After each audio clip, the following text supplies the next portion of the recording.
Greetings, everyone, and welcome back to Transition Place. It is the first Monday of the month, and you know what that is. It is time for this love thing, the ministry of intimate relationships.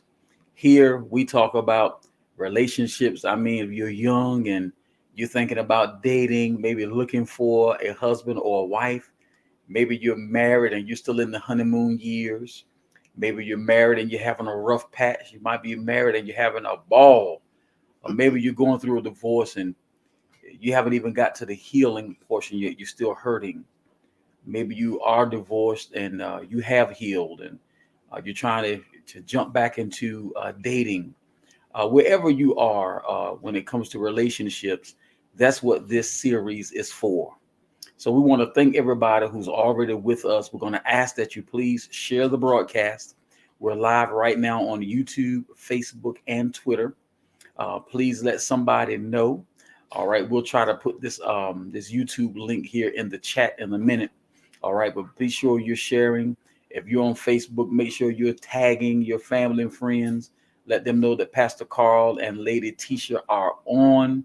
And listen, we're going to get into it. Now, I'm going to tell you right now, if you think that for the next hour or so, we're going to be talking about hallelujah, thank you, Jesus, thus saith the Lord, you probably have come to the wrong place. One thing that we're going to do here in this series, we're going to keep it all the way real. And we're going to keep it tactful, right? And we're going to keep it mature. And we're going to keep it gracious. But I do realize, and Lady Tisha does realize, that we have people that are going through some real stuff and need real answers. And that's why this series has come about, to give you real answers. In our second episode, which was last month, and we do thank God for Pastor Yancey McPherson and Lady Meek McPherson, who helped us kick off this series. They did the first two episodes with us. But in the last one, we leaned into, being evenly yoked in the pursuit of peace. Mm-hmm. Well, in looking at the comments and taking into consideration the questions that we were asked, we decided to stay with the peace portion. But this part of peace, when your peace is disturbed, many people are in relationships that are not working well. We know what peace is, right? Not at war. When you have harmony, you know what I mean? Y'all are working together. You're like this. When you don't have peace, it's like this. When you have peace in your relationship, it's like this. And so what happens in your relationship when your peace is disturbed? Just because your peace is disturbed, it doesn't necessarily mean that it has to be a breakup, right? It means that you're going to have to get some help and you're going to have to work on your relationship. That's what it means. But how do you do that, right? What does it even mean to have your peace disturbed? Well, there are some things that can really, I'm going to name some big things now, and we're going to break this down. And we want you to feel free to ask questions and make comments. Dr. Laura Schlesinger would always say that the three A's are the killers of relationships: adultery, addiction, and abuse. And that is true. If if you're dealing with adultery and or abuse and or addiction, those things can disturb your peace. Mm-hmm. There are other things that can disturb your peace: manipulation, selfishness, emotional immaturity. All those kind of things really tear at the fabric of peace. Mm-hmm. And when it deal with manipulation, we're gonna save that for episode 4. Episode 4, I got a treat for you. And dealing with manipulation and narcissism and all that, I got a treat for you in episode 4. We may touch on it a little bit today because Lady Tisha and I have had a little bit of experience with that, and we're going to share that with you. There's another thing that I want to share. You have to be very careful when you make it known that it's going to be your way. Yes. A relationship is not just about your way. A relationship is consideration, compromise, honor, and respect. Mm-hmm. And so the question I have to ask for, this is for anybody and everybody. To what extent are you willing to go through to get your way?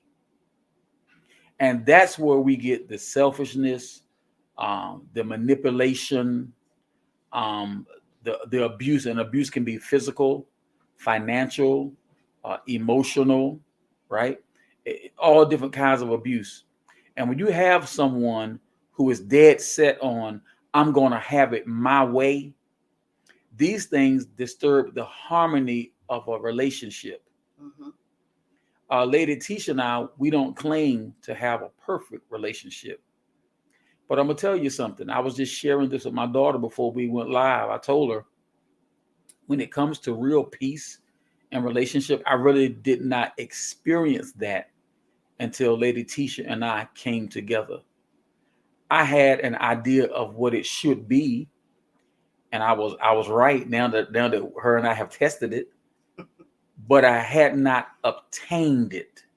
I had not obtained peace in the relationship. So we're going to begin to open this up and really break some things down to you. And we do pray that this is a blessing to you. We want to be an absolute blessing to all of our brothers and sisters, because it's so many people that are really going through. A lot of people are dealing with depression. And sometimes this stuff can drive you to mental breakdown if we're not careful.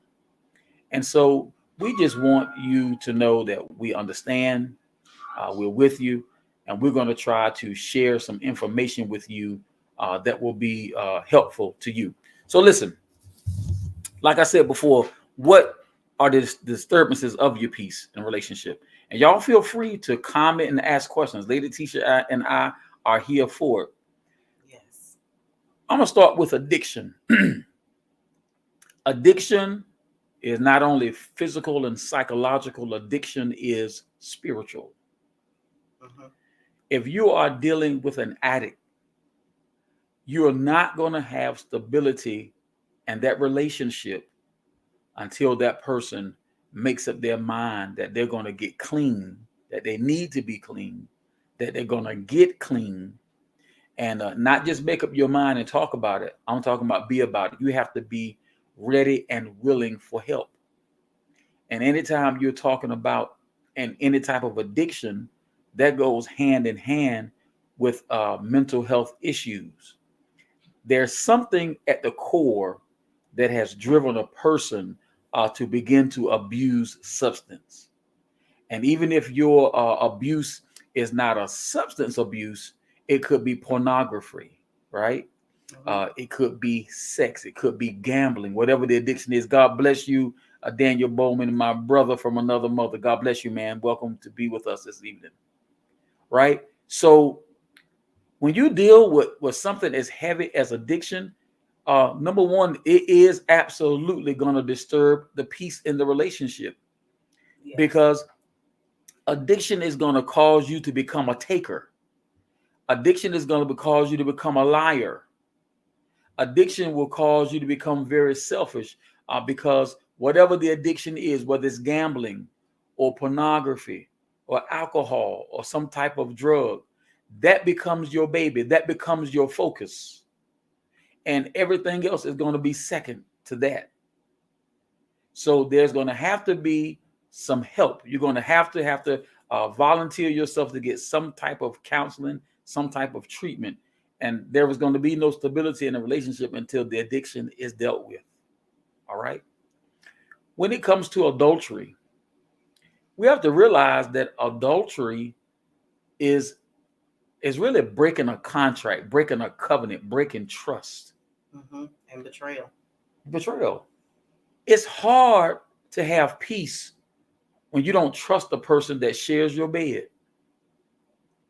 It's hard to have peace when you're afraid to be intimate with your partner, with your husband, with your wife, because you're afraid that you might contract HIV, gonorrhea, syphilis, crabs, scabies, all kind of stuff. I don't mean to be vulgar, but let's just call it what it is. It's difficult to have peace in your relationship when there are outside children that happen during the marriage because you had somebody who is not faithful. That's difficult. I'm not saying it's impossible, but that's a disturbance of the peace. And I think a lot of times we may have covered this in episode number 2 when we talk about being evenly yoked. One of the problems that we have in relationships is that we rush too fast to become physically intimate.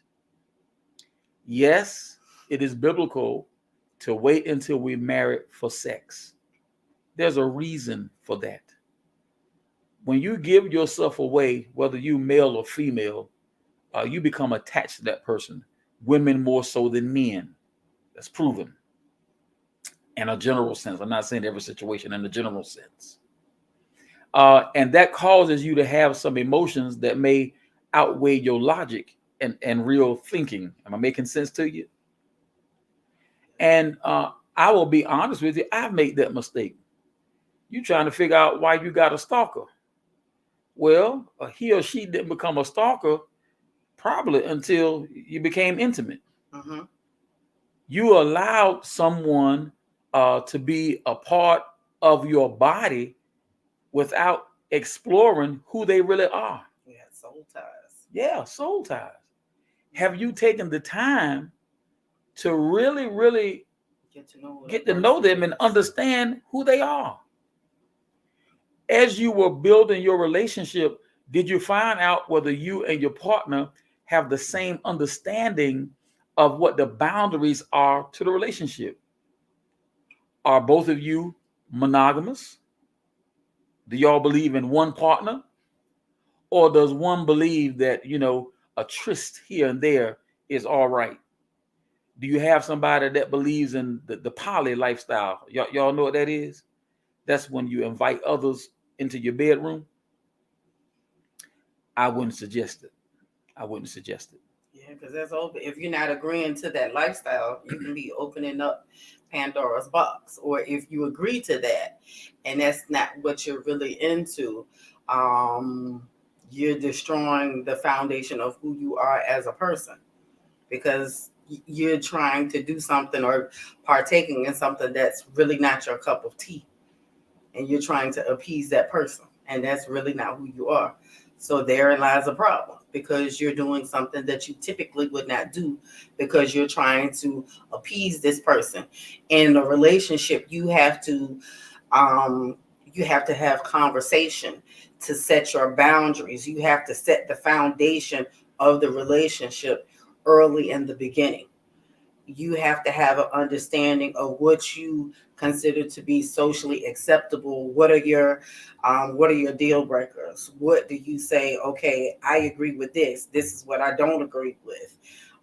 You have to set clear boundaries in the very beginning, because if not, you're basically setting yourself up for failure.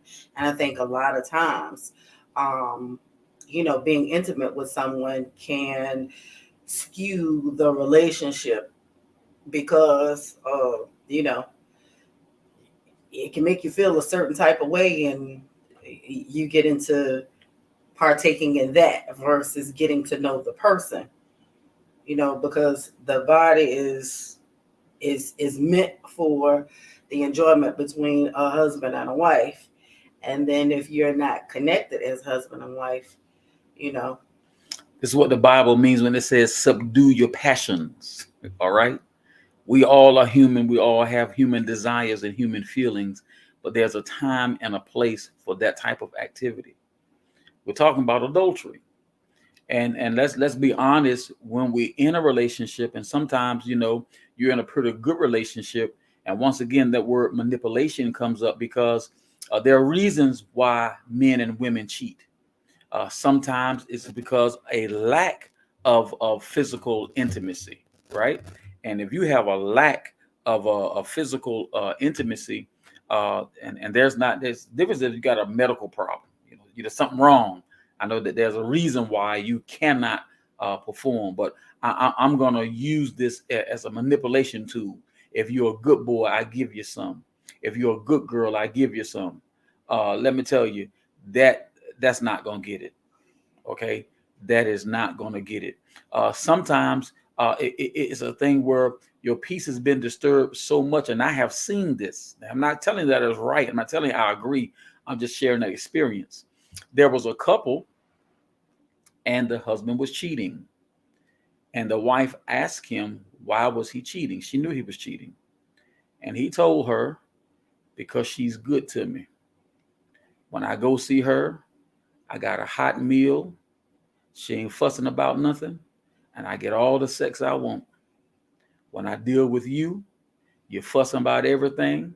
The house nasty. I don't have no food cooked, and I can't get no sex. Now, I'm not trying to justify why that person cheated. We're talking about when your peace is disturbed, right? That was not the godly way to handle that. And it wasn't the godly way for that wife to handle that either. So we got to look in the mirror if we really want to have and maintain peace in our relationships. We got to look in the mirror and ask ourselves, is it me? Everything can't be the other person's fault. What part have you played? All right. Are you honoring your portion of the covenant? And did you make covenant with somebody who was not worthy of covenant? Sometimes our expectations can be unrealistic for the person that we're dealing with. If you have an emotionally immature person, you can say all the vows you want to in front of that preacher, in front of all those people. To have and to hold from this day forward might not mean anything else. Forsaking all others for you, it might not mean anything to them if they are emotionally immature. You have to be yoked with somebody who understands like you understands, who has a sense of commitment like you have a sense of commitment. Is their moral compass the same as yours?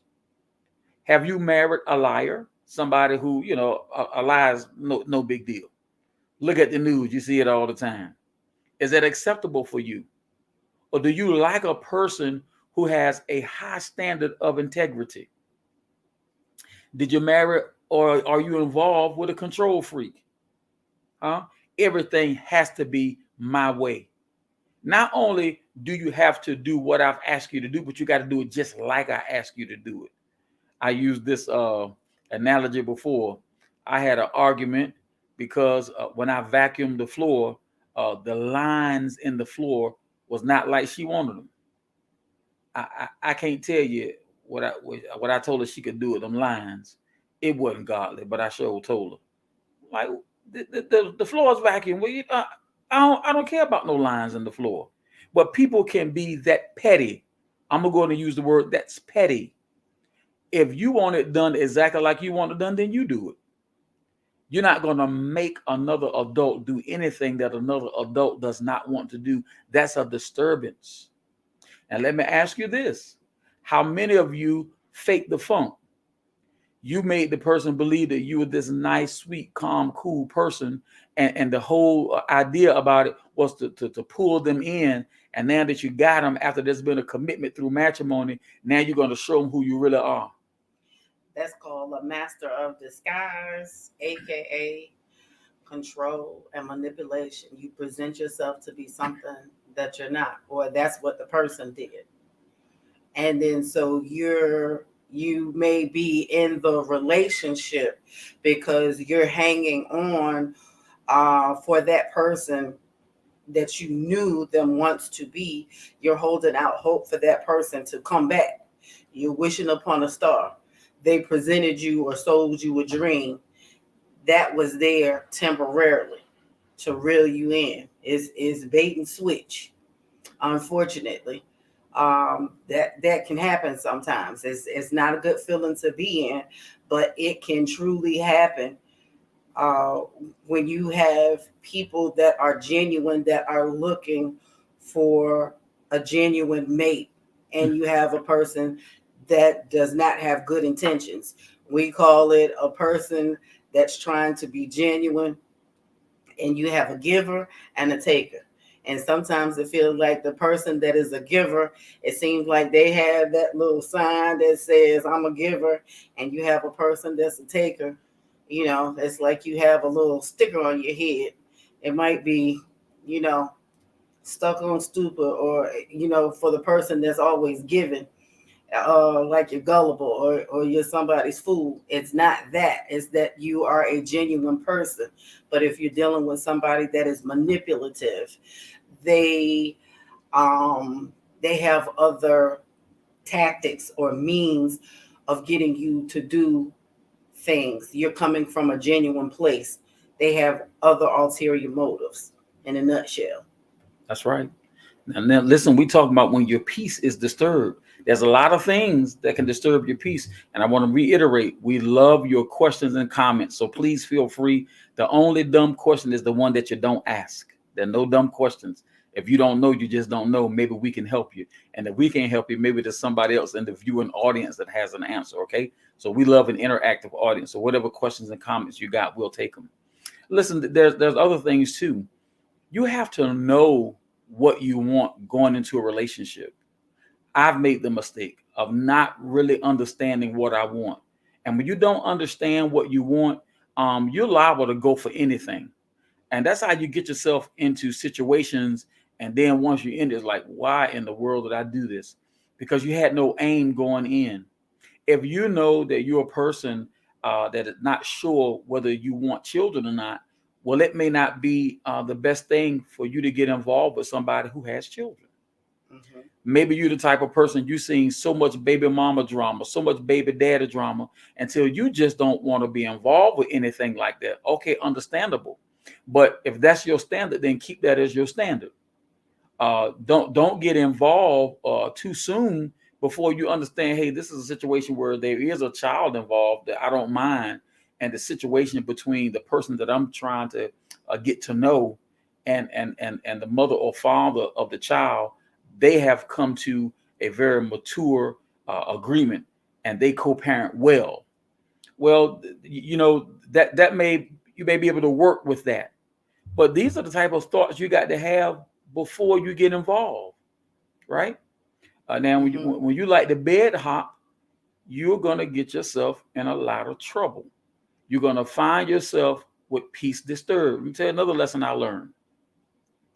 When you have people who are broken, people who come from dysfunctional, broken environments, and dysfunctionality and brokenness is their norm, you have to watch out. Yeah, because hurt people will hurt people. They're going to bring that dysfunction and that brokenness to the relationship. Now, you may have some who have a real desire to become better, and the desire can't just be lip service. That desire to get better has to be shown through action. Mm-hmm. If you don't know, you got to get around people who do know, and you got to have an attitude that I'm humble and I'm going to learn. It's not always good to fake it until you make it. Sometimes you got to raise your hand and say, you know what? I really don't know anything about this. I don't come from a two-parent home, so I don't have an example of it. I saw the single parent that raised me. I saw them in and out of relationships. I saw cheating. I saw drug use. I saw abuse. That is the example that I have. I don't have an example of a really healthy, functional relationship. That's a good thing for the person who may come from a very functional, well-functioning, stable environment. You need to know that about the person that you're trying to get to know. Right. And you need to watch out for certain cues. When you see certain behaviors, hey, listen, get out of there. Okay? You don't have to stay around for a person to abuse you. Mm-hmm. Them trying to learn how to be ought not cost you your peace, ought not cost you your wealth, and ought not cost you your health or any visits to the hospital. Okay? When people show you who they are, believe them. Mm-hmm. All right? Now it's up to you to do the investigation. A wise woman once told me, Carl, it ain't about what people tell you, it's about what you choose to believe. Trust but verify. Okay? Yes. You got to verify. Okay, I'm gonna get down to the nitty-gritty. Let's talk about it. Now, before you go and fall in love and want to go bed hopping and all that, have you seen a credit report? Have you seen the last year of their doctor's visits? When the last time they had a physical? Have they had any STDs? How you know? Have you seen the medical records? Have you asked them to produce a criminal records check, state and federal? Now, this may sound like, oh man, he doing too much. Okay, but I would suggest that you not wait until you quote unquote in love before you know these things, especially if you already have children. Don't graft your children into all that garbage. You owe them. Now, listen, if you've already done it, okay, the mistake was already made. That is what it is. But you don't have to stay in it. We do better when we know better. And now that you know better, all right? So for all you that's already been through all the bull jive, right? Don't do it again. Right. And as parents, when you have children, you have to know what you're bringing your children into. You have to protect your children. Yeah. If Tisha had asked me for a credit report, I'd have gave it to her. If she'd have asked me for, hey, let's go to the doctor together to get a workup, I'd have done it. No problem. We did look at our credit report. We sure did. Yeah. I forgot about that. We did. Yeah. We did. We sure did. And we did say, hey, this is what's on my medical record. Yeah. I forgot all about that. Yeah, Thank you. we Thank did. you. So don't think that's outlandish. Now, if y'all think I'm crazy, put it in the chat. You're gonna learn from the mistakes that you make, or you're gonna keep making them. Do you want to hurt again like you're hurting now? And don't give up on life and relationships because you got body slammed before. Life goes on. Life goes on. And then if you want to see a difference and what you want, I say all the time, if you want to see a change, be the person that makes the change. Okay, you have done this in the past. Make it a requirement. Let me see, if you're dealing with a young man, okay, how do you interact with your mother? How do you interact with your sisters, your nieces? Is it a little dicey? How is the family as a whole? How do they interact? How do they do family gatherings? Is everybody cussing and fussing each other out? You have to look at all dynamics because that can tell you a lot about a person. You have to look at all things, especially if you're a young lady that has children, or if you're looking to have children with a potential mate, or if you're a young man that is a single father that has children. You have to look at all things, be it male or female, that you are looking to have children, or if you're bringing children to the fold. This was both of our second marriages, and we had been dragged through the mud, and being dragged through the mud, we had learned some lessons. So from the lessons that we had learned, we knew what questions to ask. What were our deal breakers? This is I can love you to the core of my being, but this, I can't do this again. Mm-hmm. It was a whole list of things. Sometimes, when you're younger, you can say, oh, well, I don't quite know what it is that I'm looking for. But, you can say in a spouse, I'm looking for a young man that is a provider, a protector, a man that loves the Lord. For some guidelines, a young man that has some guardrails on. I'm looking for a young man that's not out trying to be in the strip club and all those things. Somebody that loves his family, that's respectful, all of these types of things, good characteristics that you're looking for if you're at the stage in life where you want to get married. You have to have quality characteristics. You have to know what it is that you want. And sometimes knowing what you want is knowing what it is that you don't want. Because, okay, you might not be able to communicate, okay, but you can say, I don't want somebody that's going to put their hands on me. I don't want somebody that's going to be drinking. I don't want somebody that's going to mistreat and abuse me. I want somebody that's going to treat me and respect me as a person and respect me as their mate. That goes both ways, because as a man, I'm not going to do anything that's going to disrespect him. That just goes, we're going to respect each other and treat each other with respect. That's right. We got to be real about our expectations. Now, we gonna talk all night, and listen. If we veering away, y'all ask us questions, make comment, we get back. But we titled this "When Your Peace is Disturbed." A lot of people want to know, what do I do? That is really dependent on your circumstance, case to case. When your peace is disturbed, what you want to try to do is get the peace back. What was it that disturbed it? One thing that Lady Tisha and I do, and we probably said it so many times, you probably can complete it. We use this tactic called getting through the moment. Yes. Lady Tisha and I both have very strong personalities, right? And we have the ability to use some strong speech because we're passionate, right? And so if we're not careful, if we do too much talking while we're angry, we'll mess around and say something that you can't apologize for. Yep, mess up a good thing real quick. It doesn't take much. Some things you can't apologize for. So one thing that we do when your peace is disturbed, wait until you get to a point where you can speak intelligently, peacefully, and respectfully. Calling me everything but the Son of God, and then think that just because we slept on it, everything is all right in the morning. That don't work for me.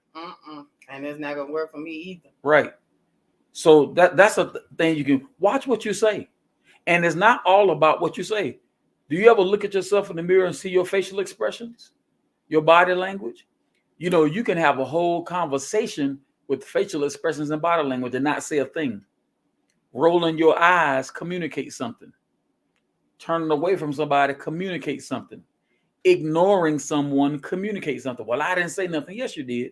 It's called nonverbal communication. You said a whole lot. So we can treat others the way we want to be treated. I'm very careful what I say and do to Tisha, because I do believe what the word says. God is not mocked, and whatever a man sow, that also shall he reap. So if I'm going to reap what I have sown into her, I'm trying to sow all the good that I can, because that's what I want to reap. You cannot make a withdrawal from an account that you've made no deposits. We do that in relationships all the time. You want to come and withdraw, but you've made no deposits. You got to be depositing something in your mate. Okay? When things go sour, we gave you one tactic. Get through the moment. Don't speak while you're angry. Tisha and I also, once we get to the point we can talk, we tell the truth. Hey, listen, you did this or you said this, and I didn't like that. A tactic that I use is when I know I'm wrong, or she may bring something to my attention. First, I want to hear her, right? Let me not just listen to respond. Let me hear her heart. What is she trying to communicate to me? I want to hear that. And then when I realize that I'm wrong, because sometimes I'm the problem. I told her last week, I said, I got to admit something. You're right most of the time. Now, I can go ahead and admit that, and I wouldn't tell her if it wasn't true, or I can fake the funk, and I'm not going to do that, right? I've been down that road. I don't want to go down that road again. So I know I got to do a better job at just listening. Maybe I ain't like what I heard. I got to do a better job at listening. These are things, when your peace is disturbed, that you can do to get it back on track. Ain't that right, Jack? My nephew Jack sitting right here beside me. He's 6. He's learning. So that's what we have to do. Also, when I admit that I'm wrong, and Tisha tell you this, I'll say, sweetie, I'm sorry. That was not my intention. But here's what I'm going to do. I'm going to get it right. I use this analogy. If I come to your house and I spill milk on your carpet, it's one thing for me to say, oh, I'm sorry. What if I just walk away? You know what's going to happen? It's going to spoil. And your house going to stink. But if I spill the milk, I say, I'm sorry. I do everything I can to get it up and say, listen, when's a good day for me to send the carpet cleaner around here? I'm not just going to clean the dining room spot. Pick 3 areas in the house for them to clean. That's admitting that you're wrong, trying to fix it, and then go the extra mile. That's, I'm sorry. I didn't mean to do it. Let me try to fix it. Now, on the other hand, when Tisha comes to me and say, you said this and I didn't like it. That happened a few days ago. You've been saying this and I don't like that. Oh, wow. Well, number one, I didn't realize that I was saying that. So I took responsibility, right? She's not going to lie to me. I said it. That is not, in no way, that's not what I'm trying to communicate to you, right? And I've been very conscious since then. Don't say that. I could be thinking to myself, that's so not, but she told me what she don't like. And it was not unreasonable. So why would I keep doing it? It don't make sense, right? Fix it, right? Admit your fault, fix it. These are the things that once peace has been disturbed, you can bring it back. Now, when you have a reasonable request and you get no response, you need to start digging a little bit. You may be dealing with somebody who's on the verge of acting stupid. And now you got to ask yourself, do you want to be stuck in a relationship on stupid? Keep it real. Now, Sister Nichols already told me I can keep it real. I don't want to be stuck on stupid. I don't want to be dealing with an unreasonable person. I tell our daughter, we got 3 daughters and a son. I tell them, especially the daughters, listen, don't make an unreasonable or irrational request. Mm-hmm. Most likely it's not going to be filled. Make a request that's reasonable and rational. Mm-hmm. God bless you, Pastor Yancey. He said, break out the stupid equalizer. Well, let me tell you, I have broken it out and my stupid equalizer has broken. And sometimes we got to just call it what it is. God bless you, Sister Crystal Harmon. Sometimes we got to just call it what it is. And I can say certain things to Tisha. I can say exactly what I mean, but I can say it without degrading her. I can say, sweetheart, I didn't like that. And we can't go down that road again. That don't work for me. Now, I'm not giving you an ultimatum. I'm not threatening you. I'm going to explain. Am I lying? No. We've been down here, right? Yeah. Hey, that don't work for me. This is what I'm saying. Now, you tell me whether you think I'm being unreasonable. Don't I ask you that? Mm-hmm. Okay. Yeah, we look, I call it fair is fair. Because when you make a request known, you have the expectation that if it's something that you don't like, there's an expectation that the other person is going to make a necessary adjustment, because nobody wants to be in a relationship that's uncomfortable, because then there's the potential for the other person to act stupid because there is some uncomfortability, you know. So we believe in fair is fair. Make a necessary adjustment. Everybody fine. Like you say, equalize and keep it pushing. That's right. If you don't make the adjustment, then there's the potential for there to be a problem. That's right. And like we said, we try to make sure that we deal with each other in love. I think we both have corrected each other in love.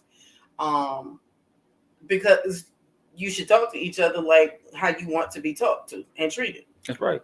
Pastor Yancey makes a very good point. He said relationships suffer in an attempt to fulfill unreasonable expectations. Man, let me tell you something. We're going to get so deep into this next month because we're going to be talking about manipulation. We're going to be talking about narcissists and narcissism. I got a treat for y'all. He said forced love is called stupidity. It'll never work. He's right. You have to listen, and this is a mistake I made, and it took me years to figure it out. You learn from my mistake. When you deal with the manipulator, they are geniuses at a little here, a little there. Mm-hmm. They don't do it all at one time. Tisha uses the analogy, do you know how to boil a frog? Yes. You put them in warm, good-feeling water and turn the temperature up a little bit at a time. Mm-hmm. And you distract them. So by the time they realize they're boiling, they can't get out. That's how a manipulator does you. You have to recognize where your limits are. Do you understand your boundaries? Do you have the strength to say, listen, I love you, but I'm not doing that. That's unreasonable. That doesn't make any sense. Mm-hmm. Right? I'm going to give you an example. Unreasonable request. We travel all the time. We know how to travel, right? All right. Why do you always forget stuff when we travel? We got to go back to the house 3 and 4 times. That's unreasonable and unrealistic to think that I'm going to keep putting up with that. As much as we travel, you don't know how to pack yourself a little bag, a to-go bag. So if we, the way we roll, you can just pick your bag up and go. Mm-hmm. Don't nobody want to keep coming back to the house 4 and 5 times. That something as simple as that. I'm telling you what I know, not what I heard. Something as simple as that can disturb your peace. So what do you do when that happens? The person who keeps forgetting, you got to raise your hand and say, I got a problem in that area. Why don't I listen to my spouse, to my partner, who is better in this area? Maybe you got a military person. I'm former military. Anybody's been in the military, and Pastor Yancey know, once you get used to task conditions and standards, once you get used to a clean standard, once you get used to a readiness standard, once you get used to a being on time standard, your peace gonna be disturbed when you're dealing with a joker who is undisciplined in those areas. It drives me crazy, right? Let's do things decent and in order. But if I'm going to communicate that to Tisha, I got to talk to her a certain way. Tisha not going to let me talk crazy to her. I'm telling you right now, don't let the smile fool you. Tisha ain't no pushover, right? Neither am I. I don't want her to have to take no abuse from me, right? And I don't want to take none from her. So even if I'm angry, and I have spoken to her on anger, but it's anger under control, right? I've called her out of her name, but it's been that sweet stuff. You know what I mean? Sweet honey baby sugar. It's been the sweet stuff. I don't allow my anger to get me to call her nasty names that I'm gonna have to apologize for. And like I said, there's some things that you can't apologize for. So we got to make sure that when our peace is disturbed, we can get back to peace. Another strategy you can use: learn how to forgive. Not hold grudges.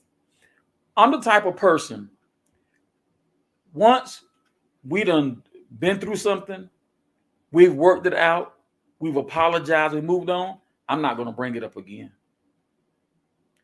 And I don't like that. It's Christmas. We had an issue on 4th of July. We done straightened it out. Why are you bringing it up again on Christmas? You got to let some stuff go. If you want a long-lasting, healthy marriage, it's some stuff you got to have a short memory about. My peace is disturbed when you want to keep throwing some stuff up in my face. Now, listen, I can be petty too. Matter of fact, I'm real good at it when I want to be.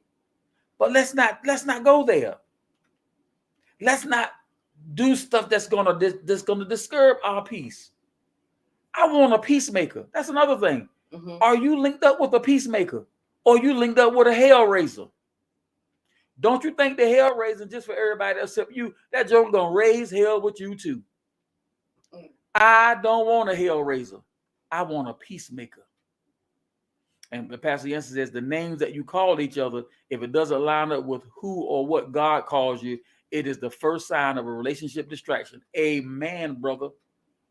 And to be honest with you, that name calling is a form of abuse. Abuse doesn't always come at the hand. Financial manipulation is abuse. Name calling, bullying. If I know I'm physically stronger than my wife, if she know I'm a little cray-cray, there's a certain way I can look at her. There's a certain tone of voice I can use. I didn't say if you do that again, I'm gonna whip you. But my facial expression and my tone said it all. It said, try me again in that area. See, that's a form of abuse. I can go and say, well, I never put a hand on her. No, you didn't. But she is living under the threat of getting hands put on her because you have intimidated her in that way. Let's keep it real. Let's keep it real. If it hit you, say ouch and try to get yourself together. God bless you, Sister Wendy. You know, we keeping it real. Remember, y'all, your questions and comments are welcome. We're talking about what do you do when your peace is disturbed? Is there a way to get peace back? If you're dealing with a selfish person if you're dealing with a narcissist, if you're dealing with a manipulator, let me tell you what your peace going to be: getting away from them jokers. I'm not a fan of divorce, but there are times when divorce is the right thing to do. You do not have to sit up and take abuse after abuse after abuse for 10, 12 years just to prove to everybody else that you're a man or woman of your word. You know, some of us got tricked. And I know some of y'all, I know what you're thinking. Well, if you got the Holy Ghost, how you get tricked? Well, maybe my Holy Ghost wasn't as strong as yours. Maybe I wasn't all the way developed in that area. And instead of you criticizing me, why don't you help me? How about that? Let's keep it all the way real with that. I can't stand that one. See, because I've been burned by that. Well, I was going to tell you, oh, shut up. You should have told me. If you saw something, you should have told me. Don't tell me now. You keep it. Yeah, I said shut up. That's what I said. Don't come give me yesterday's news today. You should have told me when you saw it. Now, it is what it is. The way to disturb a disturber is to set a standard. Thank you. Thank you. Set a standard. I'm hoping that Lady Tisha and I are showing you that. We've set a standard for the language that we use with each other. We've set a standard with the way that we treat each other. Listen, I know I get on her nerves sometimes. You know how I know? Because I get on my nerves sometimes. Huh? Sometimes I got to ask me, did I take my medicine today? So I thank God for a wife who don't make me feel like the worst person in the world because I'm having an off day. She give me a day. Now she will ask me, have you taken a nap? I know what that means. That means go get somewhere and sit down and be quiet. She just said it real nice, right? God bless your cousin Adrian. Somebody got to laugh on that one. Yeah, it is what it is. And she knows that she plucked my nerves every now and then. Mm-hmm. But what I love about Tisha is that when she realizes that she done got on my nerves, she done dig and dig and dig and dig. I've heard her say, let me go sit down somewhere. I've heard her say it. I'm thinking about myself, I wish you would. And I ain't gonna say it. But and I know when I have to go sit down somewhere, and like she said, that's right, Pastor, take a nap. Yeah. And what Pastor Yancey said about setting a standard, you need to set standards even before you get into the relationship. Mm-hmm. When Tisha and I first started communicating, there were some things we got straight off the rip in the first conversation. Because this was our second marriage and our children had been hurt in the first marriage, we made it real clear. Hey, listen, you're not going to do or say anything that's going to be harmful to my children. That's a deal breaker. I'm not going to handle that because they've been through enough, right? Her children needed a positive father figure. My children needed a positive mother figure. So we became that. And let me tell you, both of us took some stuff that others would have said, I wouldn't have took that. You'll take it if you want peace. Was it unreasonable, unrealistic? I don't think that it got too far. But we had to be pliable. We had to be patient. And we had to be mature. I remember when I first started dating Tisha, and I remember Tisha and I dated as teenagers. Both of us got married, acted crazy, went crazy, then we came back. So when we first started dealing with each other, her youngest daughter was 12. Man, on my first visit to see her, her daughter did something that was so disrespectful. I'm not even going to say what it was, right? Ooh, Jesus be offense. And when I saw Tisha didn't say it, but I was raised by a black mama. That facial expression meant one thing. I'm going to get you. And I looked at Tisha. I said, do me a favor. Please spare her. I said, because if you discipline her on this one, it's going to make it more difficult for me. I said, I can handle it. I understand what it is. And I told her, I said, let me tell you something. If this don't work out, if you ever date anybody that's going to get moved by something a 12-year-old girl do, you need to leave that joke alone. She's 12, and I am a mature, grown man. I can handle her. And I told Tisha that day, I said, before it's over, she going to love me. It didn't take long. I love you. All right? You have to, sometimes it takes for you to stretch out a little bit. Now I'm trying to help y'all now. These blended families, it's gonna be some disturbance of the peace. Speaking of blended family, you cannot go into a blended family where the children are already, of age. They have a parent or parents. You can't go in and talk about, oh, you can call me mama or you can call me daddy. You got to go in being who it is that you are and what the children allow you to be to them. That's the only thing that you can do. Get in and play your part and play your position. That's all you can do. That's it. Mm-hmm. We don't believe in the step of anything. We just another parent that loves the children. That's it. That's all. And you talking about disturbances of the peace when you feel like you have brought your children into a relationship and that other person who stepped in is not treating them right. Oh, that's a deal breaker. When I married Tisha, I took on her two daughters as my own. They know who their father is. They have a relationship with their father. I can't be him, right? It's his name on their birth certificate. But I married their mother, so I took them on too. Before 7 days had passed, I had already added them to my insurance, not only the health, dental, and vision, but also life insurance. They got an equal share with the children that I raised, because I can't.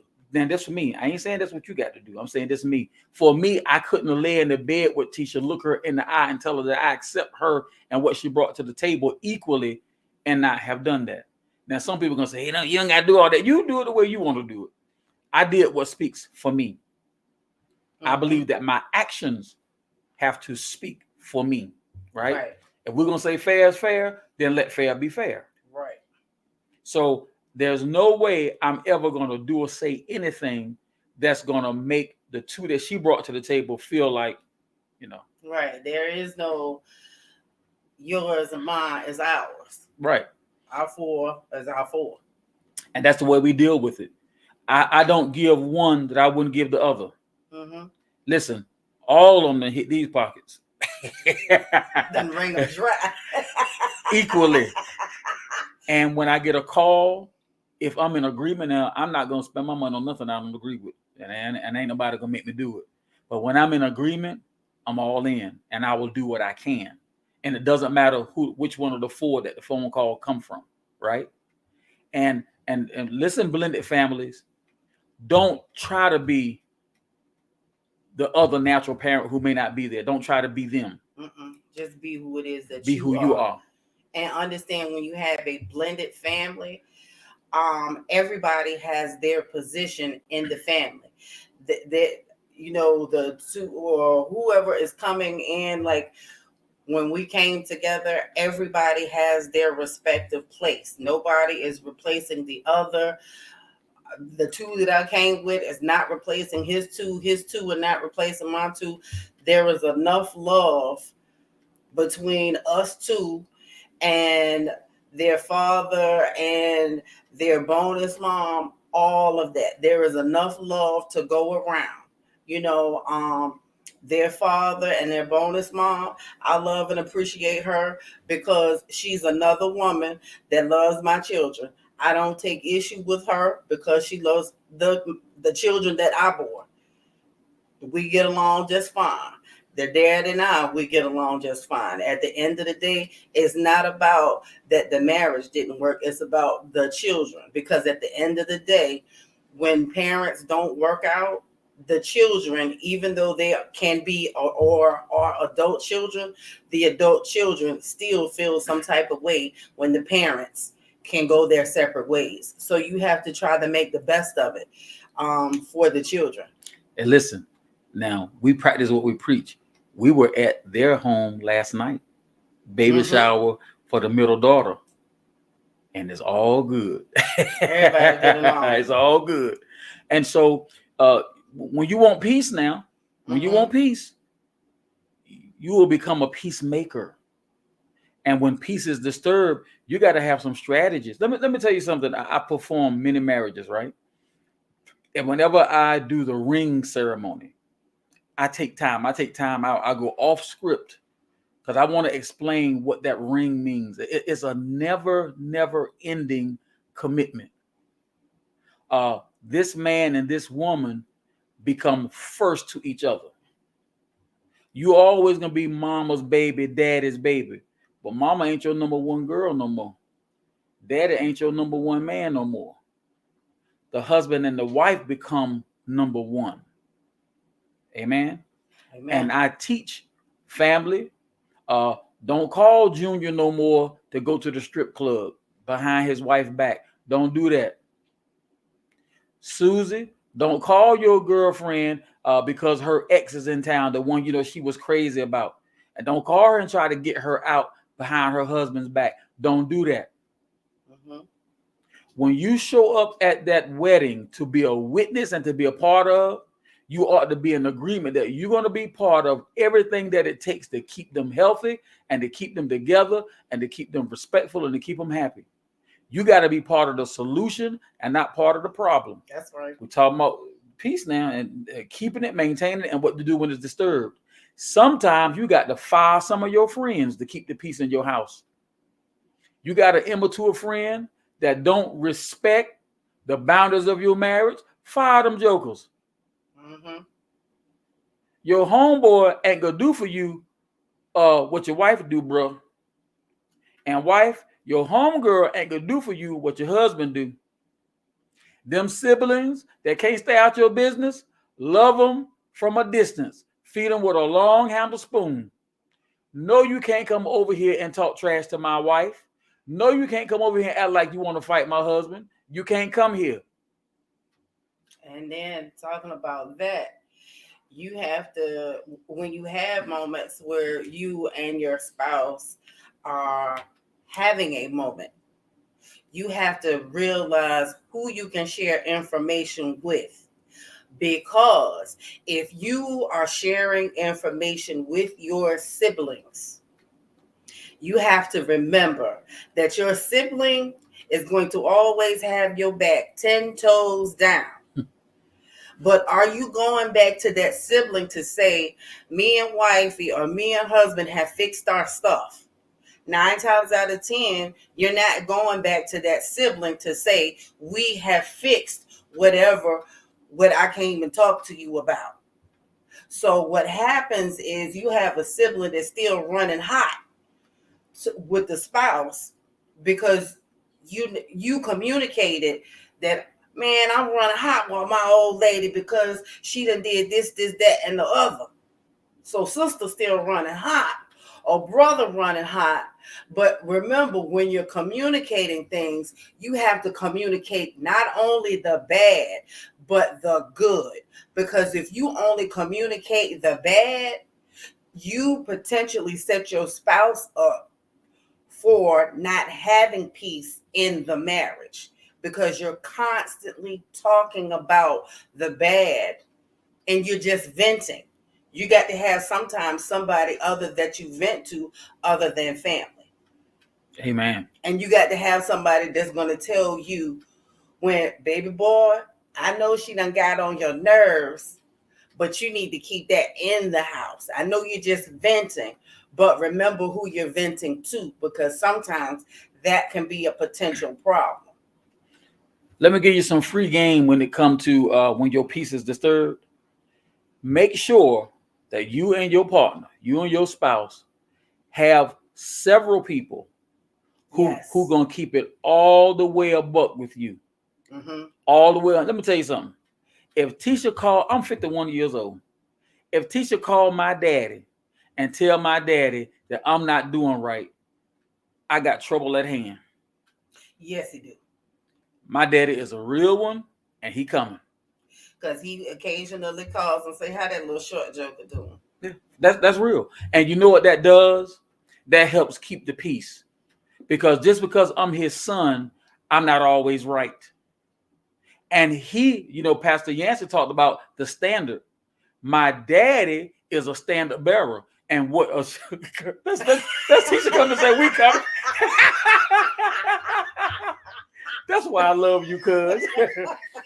But you understand what I'm saying? Right. But everybody is accountable, because just because she my cousin, if I'm wrong, I expect for my family to come for me too. Yeah. Right is right and wrong is wrong. And you got to know at the end of the day, be it family or not, when you right, you right, and when you wrong, you wrong. I don't expect any favoritism just because it's my family. That's right. Listen what Pastor Yancey said. Oh, I love you, bro. He said, witnesses should only speak when spoken to. When we allow everyone to give suggestions unbridled, their voice becomes the center of your argument. Ooh, now let me help you out and put some wings on what bro Pastor just said here. Yes, keep some people that's gonna keep it a buck with you. Yes. But you got to ask people who've been where you at. Mm-hmm. Understand? Right. You've been married 20 years, and you're gonna go run to the person that's married for the third time, and they only been married 2 years. That might not be the best thing. Do you understand what I'm saying? And wise people already know there's a time and place to say what I need to say. Right. I'm not gonna step into their stuff just because they're having a little disagreement. This is what I tell the young men who date my daughters. Hey, listen, I don't get in your business unless you mistreat or put your hands on me. That's right. If y'all have a disagreement, I ain't gonna mess with that. Now, if you put your hands on them, yeah, got a problem. I'm saved, but I'm not soft. Neither one of us. Okay? And before I'm a preacher, I'm a daddy. And I'm the mama. And I'm gonna do what daddies do if you beat my daughter. Now you go ahead and do it. I know I'm on air, and you can't be communicating a threat, but this ain't no threat. It's just a real deal, right? That'll solve some unpeace too. But let's get back on track. What I'm saying is you can't take advice from everybody, and wise people know when to step in. Mm-hmm. You got to have people that'll step in when you ask them. They're not gonna take Tisha's side or Carl's side. They're not gonna take Yancey's side or Meek's side. They're not gonna take Adrian's side or Coop's side. No, Adrian is my first cousin, and I love and I respect her. But if her and Coop call me, she know me well enough to know I'm gonna tell you the truth. If you wrong, cuz I love it, but you wrong. Period, point blank. Coop, if you wrong, you wrong. That don't mean we got to fight, bro. You just wrong. You need to get it together. We have enough maturity, right, to be what we need to be when we're called. And those are the people that you need in your life, so that when your peace in your marriage has been disturbed, you can call on somebody. Stop being proud. I don't want nobody in our business. You need somebody in your business with your raggedy relationship. If you want to save it, when that thing get raggedy, you need some help. And I'm talking to me first, because I've been there. You're just as raggedy, and didn't want nobody to know nothing. I'm thinking I'm protecting her. What I was doing was being proud. Pride cometh before a fall. When you want peace and you want a good relationship, ain't no time for no pride. You'll take all the advice that you can get. And let me tell you something else. Spouses, stop running your mouth about everything going on in your house. Stop every time you get mad. You got to pick up the phone because you got to call somebody. Learn how to be quiet. Let me tell you what Pastor Timothy E. Wright Sr. told me one time. It was concerning a situation in my first marriage. He said, son, y'all listen to this real good. He said, son, you have to learn how to be perfect in silence. I was driving. About an hour later, I called him back. I said, did you tell me to shut up? He started laughing like, yeah, that's basically what it is. Don't do that. Don't pick up the phone and get the yapping every time you get emotional. Sometimes you got to say, bump my emotions. Let me go sit down somewhere and calm down before I start running my mouth. Mm-hmm. See, I got some crazy folks in my family. I got to be careful what I communicate. Them jokers might act. Amen. And the women in our family know that, hey, call me when it's the real deal. Don't be calling about those crazy stuff, because you know we're going to defend you. We know we're going to protect you. Don't call me about no crazy stuff. Call me when it's the real deal. When you really need some help, call me. But don't call me because y'all done had a little tiff. Y'all can handle that. That's right. And listen to what Pastor Yancey says. All advice may not be good. When we we can create a vice for others. Yes. All money ain't good money. Yes. I like to take advice from people who are experts in that field. And I'm learning in my life, there's a lot of stuff we don't know. I look to couples who are doing well. They might not be doing well in everything, but maybe they're doing well in the area where I'm having an issue. And I don't mind calling one of the brothers and say, hey, bro, man, I can't get this right to save my life. Can you help me? I used to be proud, but that was a young man who didn't know better. As an older, wiser man, I'm going to get the help that I need because I don't want to do anything to hurt her. I don't want a bad report from my wife. And I don't want her to have to lie and hide stuff so that, nobody know how bad I am. I don't want her to go through that. I want her to be able to reflect that she gets treated good. She is the queen. That's right. And I am the king.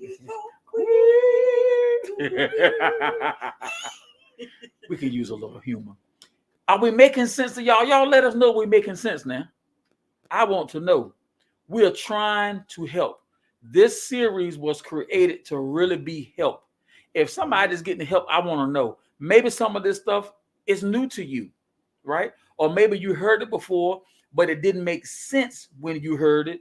And now something that we're saying tonight is making you say, oh, wow. You know what I mean? I get it. I'm going to hit on this real quick. We cannot allow our children to disturb our peace. Let me give you an example. Son go ask daddy, can I do X, Y, and Z? Daddy trying to raise a man, not a boy. He trying to raise a man. All right. So daddy gonna be a little rough. Daddy gonna say, no, you can't have it because you didn't do what I told you to do. Mm-hmm. The grass ain't cut. You done forgot to set the trash out 2 weeks in a row. Huh? I've asked you to make sure you watch out for your sister. You ain't done none of that. No, you can't go. But mama gonna come behind and feel oh so sorry and let him do it. After daddy, the man of the house, the king of the castle, done said no. All right. Now let me talk about myself here, because y'all feel like, well, he's just getting on. No, grandparents, you at fault too. Let me tell you, I got a grandson. I love the ground he walk on. And I don't like to tell him no. It bothers me to tell him no. I can admit it. I want to tell him yeah for everything. Now, I got enough sense to know that I can't tell him yes. Thank you, Nick. I appreciate you. I can't tell him yes about everything. But my daughter and my wife have come to me and said, all right, man, you part of the problem, okay? You're going to have to get a little tougher. I don't like when they tell me that, but I have to accept that I can't be disturbing the peace in my daughter's household, and I can't spoil him and make him good for nothing. So what I practice is when he come and ask me something, especially if I suspect that his mama and daughter told him no, what I'll do is I'll call my daughter. Hey, listen, he asked me for this. Now, I want to give it to him, but have you already had a discussion with him? Sometimes she says, I told him he can't have it. Well, then the answer is no, and I'm going to tell him, don't come to me no more when your mama's told you no. I'm going to have to get you now. Don't do that. And sometimes it's just that, he loved his grandpa. He wants his grandpa to do certain things for him. So I'm saying we can't cause disturbances with the way that we have differences of opinion when it comes to children. Parents be on one accord. Children are slick. They know what parent to go to for what thing. You have to be on agreement. If y'all gonna have a disagreement, have it behind closed doors and out of earshot of the children. Because once they know they got you divided, they're gonna use it. And anybody that's gonna raise teenagers, you're gonna say amen because you know I'm telling the truth. I had to learn when it comes to the girls, women, brothers, let me try to help you. Women see things with other women that we don't see. Oh, yes. And if we're not careful, our daughters can really put a number on us. No daddy that's worth his weight in salt can stand to see his daughter cry. We can't stand to see him hurting. We can't stand to see him go without. And daddy will open that wallet. He'll grab his gun, anything for them daughters. Husbands, listen to your wives. If you got a good one. Now, if you got one that ain't worth 2 cents, I don't know what to tell you. But when you got a good one, listen. She sees things with them daughters and with other women that you don't see. Okay? Pastor, yes, stop talking about me. It's the truth. And fellas, let me give you another little free piece of game here. Listen to your wives. Listen to your wives. They see things when it comes to other women. Women communicate with women in a nonverbal way that we don't catch. We looking at her and she is showing us the nicest side. She's such a lady. She don't mean no harm. But what she really doing is she may be flirting. She may be plotting on you. And when your wife come tell you, I don't like you around that woman, you might want to listen. All right? Let the church say amen. Listen, we're going to get ready to wrap this session up. I hope and pray that what we have shared tonight has been beneficial to you. I want you, even after we're off of the air, I want you to please make comments or ask questions. This is how we know to what to bring you in next episodes. Now, listen, for everybody dealing with manipulators and narcissists, you might as well put it on your calendar. First Monday, October, I got a treat for you. We in October, baby. I mean, it's November. Sorry. Thank you. Fellas, listen to your wife. First Monday, November, we got a treat for you. All right. So please feel free to ask questions, comment. If there's something that we have covered and maybe you got a question about it and you don't want to put it on the air, this is what I want you to do. I want you to text this number, 540-299, what is it, 3608? I'm getting, yeah, both of us looking. I don't use the number but that's the transition place text number, right? And don't try to call it because you gonna get a surprise. Tell you that right 3608. Now. Yeah, 540-299-3608. That is the transition place text number. Maybe you got a question for us or a comment that you may not want to put out for everybody to hear or see. All right. And so hit us up and we're going to get back to you. And this is Nikki says, how do you get over MST? Do you mean PTSD? I want to make sure I understand. I'm going to make sure, Nikki, please help me out. I'm not sure whether that was a typo or not. But here is the transition place text number, 540-299-3608. So if you guys need to hit us up separately, you can do that. And Nick is saying, no, MST. I don't know what that is. Please tell me what that is, Nick. Maybe it's an acronym that I just don't forgot about. So please spell it out for me if you don't mind. And if it's that personal, you can put it into that text. And yes, and Wendy, I'm putting the number up right there, 540-299-3608. Ah, got it. Military sexual trauma. So, Nikki, I'm gonna give you a couple of different points of advice, and I'm sure Tisha can chime in too. First of all, let me tell you, there are not a lot of people who really understand sexual trauma. Sexual trauma is a disturbance of trust.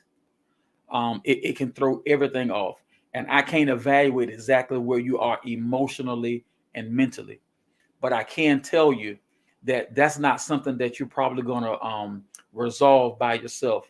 You're probably going to have to enlist the help of a professional licensed clinical social worker, psychologist, psychiatrist, or somebody who specializes in sexual trauma. I don't know if you have dealt with the Veterans Administration. If you have not gotten what you need from there, there are many, many private people. I know a couple of counselors. They're in this area, but I'm pretty sure that they do Zoom or phone appointments. Okay, she says she has a counselor. Okay, wonderful. That's step one, getting help. And let me say this. Now, I'm not trying to give clinical advice. This is advice I'm giving from somebody. I haven't had that type of trauma, but I've had other type of trauma. One thing I asked Tisha to do when we first got started, I'm not your ex-husband, and I'm not any other ex that you had. I'm me. Can you please give me a chance to show you who I am? And I'm willing to open up and be patient with you and go through whatever it is we got to go through to show you who I am, so you can trust me. I'm not going to demand that you trust me. I'm willing to earn it. So one thing I can say to you, sister, is if you are looking to be able to trust men again, right? Because maybe your trust was destroyed after that. Explain when you find somebody that you can chill with, Explain your situation. You don't have to tell it all, but tell enough. And let him know that your trust got to be earned. Let me tell you something about what I know about men. When a man hook up with a woman, and I don't mean hook up in no nasty way. When you link up with a woman who you want, we will go to the ends of the earth to show you who we are. So the man for you gonna have to be patient. He's gonna have to be wise. He's gonna have to be strong, and he'll be willing to show you that he can deal with your mistrust, and he'll be willing to earn your trust. But now your request of him have to be realistic and reasonable. Please don't ask him to pay for what the others have done. And another thing I'll say to you, I don't know whether or not you have forgiven whoever violated you. That's very important for you, not for them, but for you. The longer you hold that anger to them, the longer you stay in prison. They out living their life doing what they want to do. Once you forgive them, you can move on. For me, I'm going to go ahead and keep it real. There's some people I had to forgive, or I was going to do something. I'm going to leave it like that. But all y'all know what I mean. Right? Sometimes I get a little cray-cray. I had to forgive them, or I was going to do something. I'm not sure if that's where you are, but forgiving them is going to set you free. And now you can move on.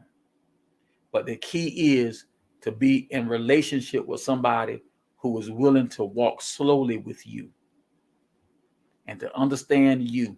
He got to be crazy about you. And if you do that along with the professional help that you're getting, you're going to be all right. And remember, I'm your brother. So anything that you need me to do, I'm here. Yeah, I get it. I get it. You're in the process. I get it. I get it. I believe me. I get it. I get it. You know I'm a phone call away. If I need to come to Maryland, baby, I'm coming. Look, and ride or die coming with me. Yeah. So we're here for you. Anything that you need that we can do, we're going to do it. All right. So I'm going to put the number up again. If anybody's here need to text us because maybe it's something really sensitive, you don't want to put it on the air when it deals with relationships, you can definitely text us at that number. That is a transition place text number. We'll get it and we will get back to you. She said nothing but love. Same here, sister, nothing but love. So listen, Tisha and I are going to say goodbye for now, but we'll be back on Friday evening for another episode of Transition Story. We're going to be studying the word, and we're into our fourth quarter, the acronym GROW into the W. We're working. We're going to put together everything we learned this year, and we're going to leverage that to work every portion of ministry that the Lord has given us. All right. So all of you who are rocking with us, come on. We're going to be back here at 8 p.m. Friday. And then don't forget, Saturday, that is next Saturday after next Saturday, October 14th at 12 p.m. here in Stafford, Virginia, an in-person service. Tisha and I and all of our family, friends, and partners in ministry, we're going to be celebrating 2 years of Transition Place. And while we're there, we're going to ordain Minister Douglas Hankerson to the office of elder. We want all of you who can and will to be with us. As a matter of fact, I'm going to put that up on the screen.